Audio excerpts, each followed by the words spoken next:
Taharah anil hadas, suci dari hadas. Fadlan liman rahimakumullah. Insyaallah kita sudah paham apa itu hadas. Di antaranya definisinya adalah hadas itu ma yamna'u sihhatal ibadah.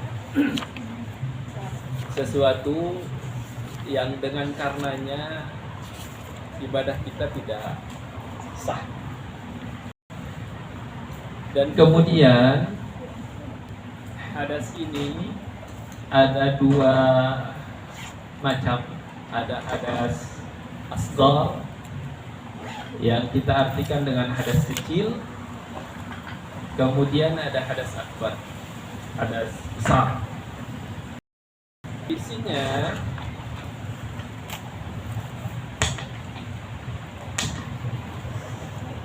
hadas asghar ini ma wajabal wudu, sesuatu yang mewajibkan kita melakukan wudu, itu hadas asghar. Maka dalam fikihnya Imam Syafi'i, ketika kita berwudu mentalafutkan niat wudu itu dengan menggunakan nawaitu wudu'a li raf'il hadatsil asghari. Jadi niat saya berwudu menghilangkan hadas kecil fardhu lillahi ta'ala. Maka dalam definisinya hadas kecil itu ma wajabal wudu, sesuatu yang mewajibkan kita melakukan wudu, ya. Kemudian yang kedua ada hadas akbar, hadas besar. Yang ini definisinya adalah ma wajabal ghuslu, sesuatu yang mewajibkan kita mandi.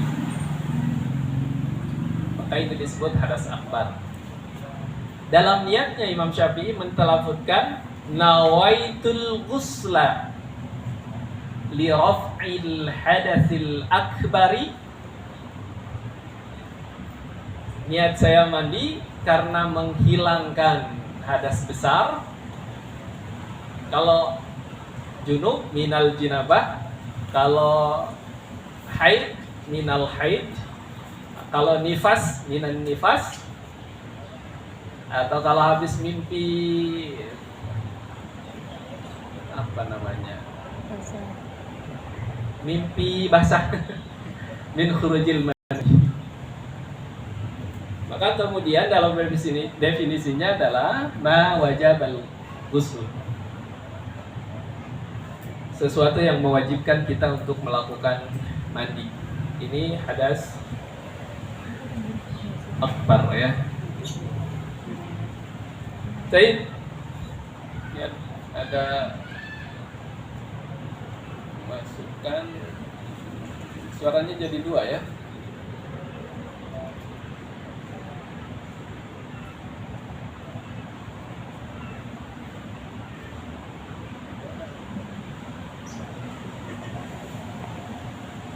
Kalau tanpa speaker ini kedengarannya. Jadi kita akan memulai dari wudu, menghilangkan hadas kecil, asghar. Bahasan pertama adalah dalil tentang wudu. Insyaallah ini sudah tidak asing, ya, baik, bahwa wudu ini merupakan syariah dari syariah Islam ini. Mana dalilnya? Dalilnya kita sering mendengar dan kita sudah melakukan. Ya ayyuhalladzina amanu idza kuntum ilas salati faghsilu wujuhakum wa aydikum. Ayat ini secara khusus wudu itu ditujukan ketika kita mau sholat. Jadi wahai orang-orang beriman, jika kalian mau mendirikan sholat, maka basuhlah wajah kalian, tangan kalian. Ini yang kemudian dalam fikihnya disebut wudu. Walaupun nanti syariah wudhu ini tidak hanya untuk sholat, tetapi dalam ibadah lain. Maka kemudian nanti ada bahasan orang haram melakukan 4 hal versinya Imam Syafi'i ini, mazhabnya Imam Syafi'i, ketika dia tidak punya wudhu. Artinya ketika mau melakukan 4 hal ini, maka dia wajib berwudhu. Apa itu? Yang pertama as-salat, salat. Maka haram hukumnya orang batal wudhunya melakukan salat. Kedua, tawaf. Tawaf itu ibadah haji atau umrah ya, mengelilingi Ka'bah. Maka ini harus mempunyai wudhu. Maka nanti ketika para ibu-ibu, termasuk ibu-ibu haid, melaksanakan ibadah umroh, maka kata Nabi, lakukan semua rangkaian ibadah haji dan umroh kecuali tawaf. Kecuali salat, tawaf ya. Tawaf itu harus bersih dari hadas, termasuk hadas kecil ini ya. Kemudian yang ketiga,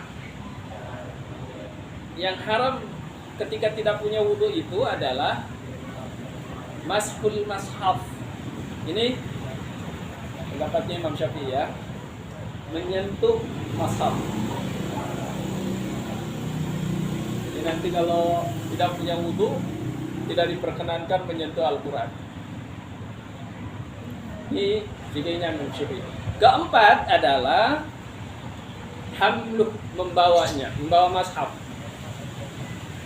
Jadi tidak boleh. Ini lagi-lagi versinya atau mazhabnya Imam Syafi'i.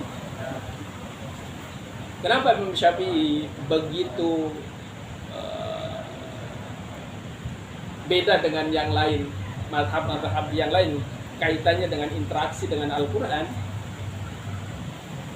Karena adabnya tinggi Imam Syafi'i, menghormati Qur'annya luar biasa.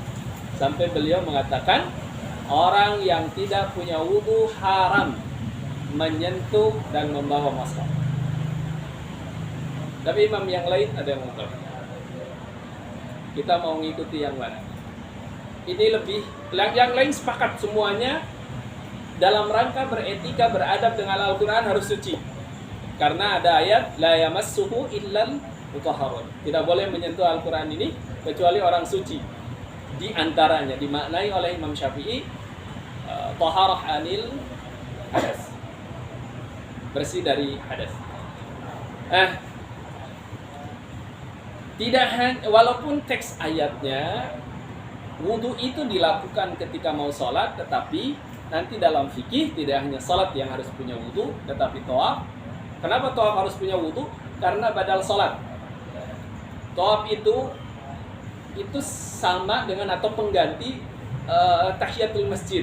Kalau di luar Mekah itu kita disunnahkan tahiyatul masjid. Idza dakhala ahadukum al-masjid fala yajlis hatta yusalli rak'atain. Kata Rasulullah. Kata Rasul, ketika seseorang di antara kalian masuk masjid, maka jangan duduk kecuali dia sholat 2 rakaat. Tahiyatan lil masjid, merupakan tahiyat masjid. Maka ketika di Mekah itu tahiyat masjidnya adalah tawaf. Maka sama-sama tawaf itu harus mempunyai wudu karena badal salat. Ini dalilnya. Ya ayyuhalladzina amanu idza qumtum ila sholati faghsilu wujuhakum, al-ayat. Insyaallah sudah paham ya. Kemudian yang kedua, hadis Rasulullah, la tuqbalu sholatu ahadikum idza ahdatsa hatta yatawadda. Allah tidak akan menerima salat seseorang ketika dia punya hadas sampai dia berwudu. Maka wudu merupakan kewajiban ketika mau salat. Bapak Aliman rahimakumullah, karena ini kewajiban, maka ketika kita melakukan wudu, melaksanakan wudu, maka kita akan mendapat pahala kewajiban. Jangan dianggap bukan ibadah ini ya. Jadi niati ibadah. Rasulullah SAW agungnya wudu ini menawarkan kepada kita, bahasanya gini, Ala adullukum ala ma yamhullahu bihil khataya wa yarfa'u bihid darajat. Kata Rasulullah, inginkah kalian aku tunjukkan satu amalan yang akan menghapus kesalahan dan akan meninggikan derajat? Maka para sahabat menjawab, qalu bala, tentu saja Rasul, kami ingin amalan itu. Maka apa kata Rasulullah? Qal isbagul wudu 'alal makarih. Sempurnakan wudu walaupun dalam keadaan tidak menyenangkan. Kata Naliman rahimakumullah, apa maknanya sempurnakan wudu walaupun dalam keadaan tidak menyenangkan? Nanti kita akan bahas tentang isbagnya ya, sempurna wudu seperti apa. Tetapi kita di sini akan menyinggung terlebih dahulu alal makarih, kondisi yang tidak menyenangkan. Seperti mungkin kondisi dingin banget. Dalam kondisi dingin banget, kita tetap melakukan wudu secara sempurna. Tidak hanya yang fardu, tetapi juga yang sunnahnya dilakukan. Maka ini namanya isbagul wudu 'alal makarih. Pahalanya luar biasa. Allah akan menghapus seluruh kesalahan kita dan akan meninggikan derajat. Maka semakin banyak wudu, Allah ada potensi Allah memberikan derajat tertinggi ke kita. Atau ada amalan dawamul wudu. Tidak pernah batal wudu. Saya dulu waktu di pesantren itu pernah melakukan ini, jadi tidak pernah batal. Motivasinya bukan motivasi awalnya itu karena kalau wudu air bersih itu harus jauh sekali. Yang ada di sekitar pesantren itu airnya menurut saya itu tidak bersih gitu. Karena tradisi di sana itu pesantren itu punya kolam luas sekali di depan, di mana nyuci di sana, mandi di sana, jegur gitu. Bahkan masak nasi itu di sana, maksudnya airnya dari sana. Di awal adaptasi itu rasanya tuh ngeri gitu. Kemudian mulai dari situ saya harus wudunya jauh ke pancuran sehingga harus nahan, tidak batal. Tapi lama-kelamaan itu terbiasa. Bukan hanya sekedar menahan karena jauh wudu, tetapi nyaman aja. Dan ini pahalanya luar biasa. Qadana liman rahimakumullah. Di hadis lain Rasulullah menyampaikan, "Idza tawadda'a al-'abdul muslim awil mu'min faghasala wajhahu kharajat min wajhihi kullu khati'atin nadhara ilaiha bi'ainihi ma'al ma' aw akhir qatril ma'." Keistimewaan wudu ini ketika seorang hamba berwudu, kemudian pertama kali membasuh wajahnya, maka akan lunturlah kesalahan wajah. Jadi setiap anggota tubuh kita itu punya kesalahan. Wajah ini paling banyak wajah. Sumber kesalahan itu dari wajah. Karena di wajah ada mata, di wajah ada telinga, di kepala ya.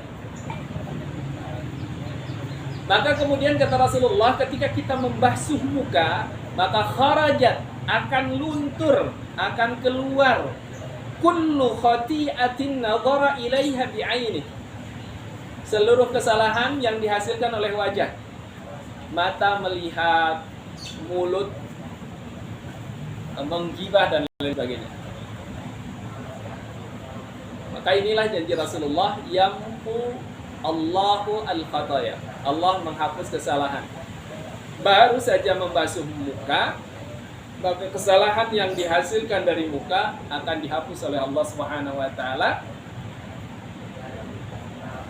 Ma'al ma, kesalahan itu bersama tetesan air, au akhir kitril ma, atau sampai tetesan terakhir lah. Maka kemudian ada yang mengatakan kalau kita wudhu itu biarkan airnya mengalir, tidak boleh diseka. Begitu ke sini biarkan netes gitu. Nanti dalam syarat wudhu kita bahas tentang aturannya jiryanil ma' al-a'dha.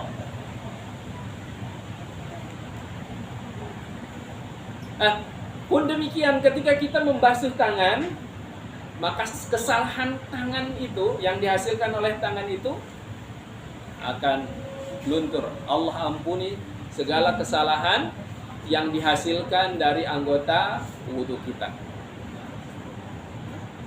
Hatta yakhruja naqiyan minadz-dzunub.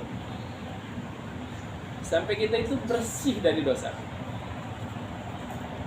Karena ikhwatul iman rahimakumullah, termasuk kalau kita merasa melakukan sebuah kesalahan, melakukan dosa, maka minimal pertama kali kita lakukan istighfar dan kemudian berwudu. Karena wudu ini akan menghapus kesalahan yang dilakukan oleh kita. Inilah keutamaan berwudu. Kemudian pada selanjutnya kita akan bahas tentang syurutul wudu. Syarat sahnya wudu. Wudu kita akan dinyatakan sah ketika kita melakukan syarat-syarat ini. Apa syaratnya? Yang pertama adalah al-Islam. Sah wudu seseorang yang beragama Islam. Orang yang tidak Islam itu tidak sah wudunya. Kemudian yang kedua, wa tamyiz, atau redaksi lainnya balik. Wudu ini akan sah ketika dilakukan oleh orang dewasa gitu. Anak kecil itu wudunya nggak sah karena belum tertaklid, karena belum tamyiz, karena belum dewasa. Kemudian yang ketiga, wan niqa'u anil haid wa nifas. Harus bersih dari haid dan nifas. Maka kalau perempuan sedang haid, perempuan sedang nifas, kemudian wudu, maka wudunya itu nggak sah.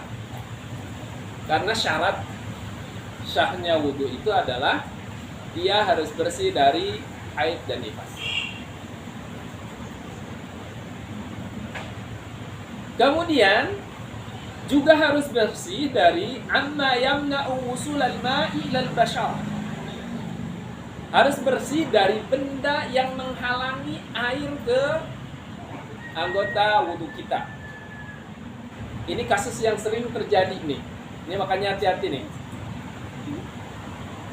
Harus bersih dari benda yang menghalangi tembusnya air ke anggota wudu kita, ke kulit kita. Apa kasusnya? Contohnya seperti getah. Maka pastikan Bapak Ibu, kalau kita mau wudu, anggota wudu kita itu bersih dari getah. Atau bapak-bapak itu yang sering melakukan itu ngecat. Wudu di sininya masih ada banyak catnya, itu nggak sah. Karena ini sesuatu yang yamna'u wusulal ma'i ilal bashar. Atau para ibu-ibu itu di wajahnya itu pakai apa namanya? Ibu-ibu di sana tapi ya. Ibu-ibu di sini kayaknya enggak biasa. Pakai dempul, pakai apa namanya? Pakai make up. Itu make up itu berapa lapis? Berapa lapisan? Ratusan ya. Ada termasuk itu ada unsur minyaknya. Ini hati-hati. Termasuk lipstik, termasuk apa yang namanya yang di sini di kuku itu? Kitek. Kalaupun nanti ada kitek yang diperbolehkan, artinya tidak termasuk menghalangi air wudhu tembus ke kulit ya. Bahkan ma tahtal abfar, di bawah kuku nih, pastikan bersih di bawah kuku itu, kukunya tidak panjang, karena kuku panjang itu dilarang oleh Rasulullah SAW. Ya. Ini bagi yang masih suka kukunya panjang. Ini kata Rasulullah, "Khamsa minal fitrah." Fitrah manusia itu pasti taklimul adfar. Jadi manusia itu pasti suka motong kuku gitu. Ini artinya kalau orang tidak dipotong kukunya, itu bukan manusia lagi. Sehingga 5 fitrah ini yufarriqu bainal insan wal hayawan, menjadi standar pemisahan antara manusia dan binatang gitu ya. Binatang itu tidak potong kuku karena tidak punya potongan kukunya ya. Nah, dari sisi ibadah wudu nanti, tahtal adfar ini harus betul-betul bersih. Minal awsah, dari kotor. Karena air wudu di sini harus tembus di bawah kuku ini. Sehingga kalau ada kotoran itu tidak akan tembus. Nah, amma yamna usulal ma, atau yamna usulal ma itu apalagi kira-kira? Getah lah, lem. Nah, ibu-ibu main lem, maka kalau mau wudhu atau mau mandi nanti pastikan lem itu sudah bersih. Kalau wudhu relatif sedikit anggotanya ya. Anggota wudhu itu wajah, kemudian tangan sampai sikut, kemudian kaki sampai mata kaki. Tapi kalau mandi itu seluruh badan. Maka yang harus bersih dari sesuatu yang menghalangi masuknya air ke tubuh itu, tembusnya air ke kulit itu, seluruh badannya. Nanti mungkin ada pertanyaan, bagaimana kalau diperban? Nah, karena belum ada yang nanya, tidak dijawab sekarang kan. Siapa tahu sudah selesai itu kajiannya. Baik. Berikutnya adalah wa alla yakuna ala udwin ma yubahirul ma. Perhatikan, syarat sah wudu itu jangan sampai di anggota wudu kita itu ada benda yang bisa mengubah air. Begitu kita menciduk air, karena di tangan kita ada benda yang mengubah air itu, nanti jadi tidak sah. Apa kasusnya? Kasusnya kita habis pakai wangi-wangian nih. Kalau wangi itu kita sampai mengkontaminasi air yang kita ambil, maka ini membuat tidak sah. Artinya betul-betul harus bersih lagi-lagi. Ya. Nih, wangi-wangian nih. Kita habis pakai za'faron, yang kasus banyak di fikih itu za'faron ya. Habis pakai za'faron nih, kemudian kita wudu. Ngambil air wudu, air yang kita ambil dengan cidukan telapak tangan ini bisa terkontaminasi, berubah warna dan baunya, maka ini membuat wudu kita nggak sah. Dan kasusnya ini kecil.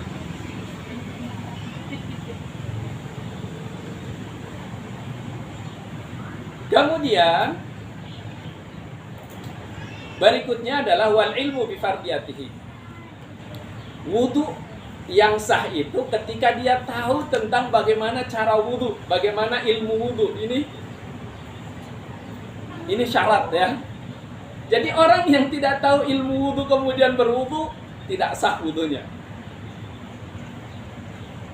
Maka satu kewajiban, dan ini merupakan ilmu hal, ilmu aplikatif bagi kita adalah mempelajari bagaimana berwudhu, ilmu wudhu. Sehingga insya Allah ketika kita tahu ilmunya, maka wudhu kita akan benar. kita akan sah. Dan kalau wudhu kita akan sah, salat kita akan sah, dan seterusnya ya. Kemudian wal ma'u tahur, airnya suci. Ini kita sudah bahas kemarin. Kemudian sah wudhu itu adalah wal muwalatu lidaimil hadas.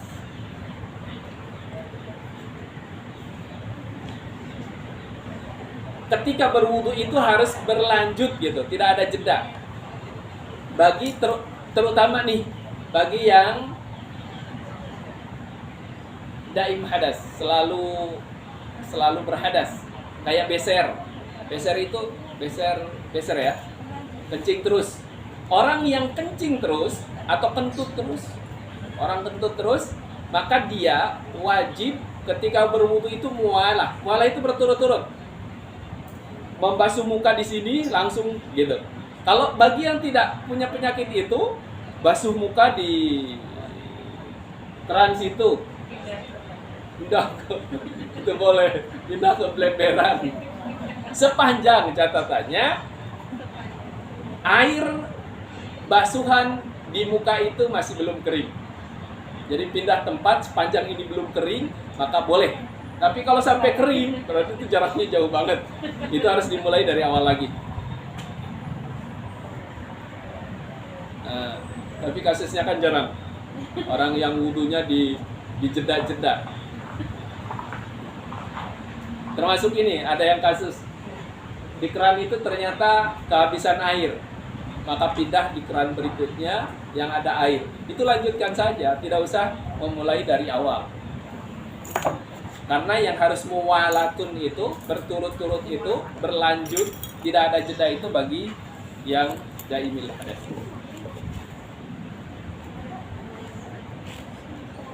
Baik. Ikhwatul iman rahimakumullah.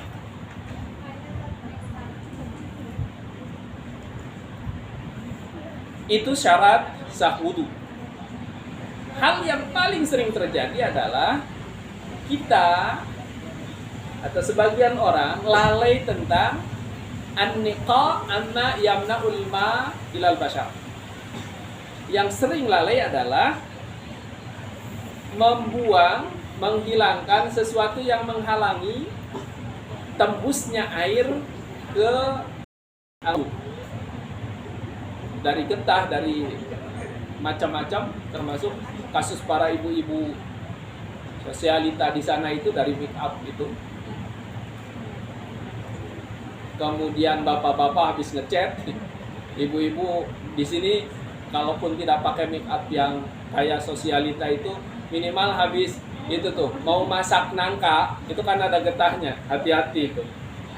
Atau mau masak sayuran yang bergetah, itu hati-hati, harus betul-betul dibersihkan karena ini menjadi syarat sahnya berwudu.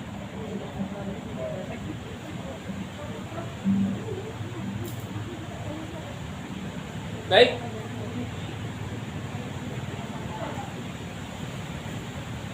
Bahasan selanjutnya adalah fardu, sunnah, dan makruhnya wudu.